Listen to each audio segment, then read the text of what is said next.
मित्रांनो, आयुष्य ही क्षणभंगूर आहे. त्यामुळे प्रत्येक क्षणाचा आनंद घेत राहा. कधी कधी आयुष्य इतकं अनपेक्षित असतं की एका क्षणात हसणं थांबतं आणि आसवांनी आकाश भरून जातं. विमानंसुद्धा स्वप्नांचे पंख असतात, पण कधी कधी मात्र हे पंखच वेदनेचे कारण बनतात.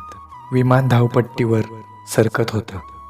खिडकी बाहेरचं शहर हळूहळू लहान होत चाललं होतं आणि आत बसलेली माणसं, कुणी पहिल्यांदाच विमान प्रवास करत होतं, तर कुणी रोजचं, कुणी आपल्या कामानिमित्त निघालं होतं, कुणी आपल्या प्रियजनांना भेटायला निघालं होतं. काहींनी नवीन आयुष्य सुरू करायचं स्वप्न पाहिलेलं होतं. पण प्रत्येकाच्या मनात समान भावना होतीच. पोचल्यावर फोन करतो, वाट पाहू नकोस. कुणी आईला मेसेज केला, कुणी पत्नीला शेवटचा फोटो पाठवला, कुणी ऑफिसच्या ग्रुपवर टेक ऑफ असा मेसेज टाकला आणि कुणीतरी मनातल्या मनात एक प्रार्थना केली की सगळं नीट होऊ दे.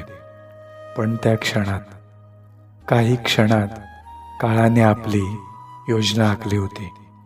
एक मोठा आवाज, आगीच्या ज्वाळा आणि एका क्षणात सगळंच संपलं.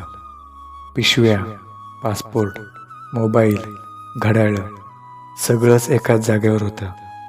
फक्त माणसं नव्हती. उरला फक्त धूर, राख आणि त्यांच्या मागे पडलेली माणसांची वाट पाहणारी नजर.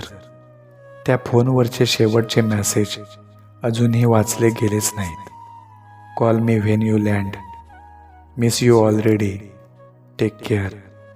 कुठे रडणारी आई होती, कुठे गोंधळलेली मुलं, कुठे फोन कट झाल्यावर अजूनही हॅलो हॅलो म्हणणारा तो आवाज.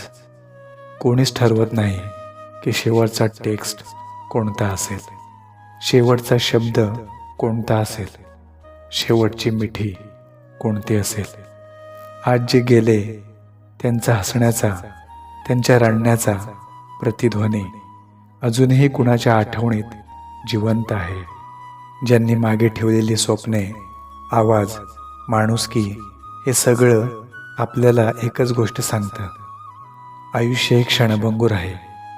त्यामुळे प्रत्येक क्षण हा मनसोक्त आनंदाने आणि प्रेमाने जागा. जीवन हे क्षणभंगूर आहे आणि माणसं अनमोल.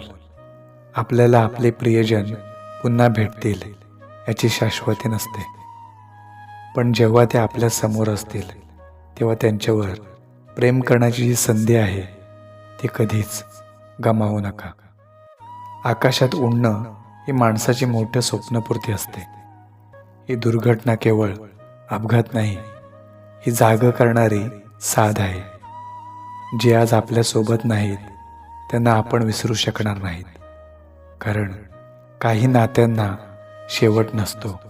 ते फक्त आठवणीत राहतात, जिवंत आणि सदैव.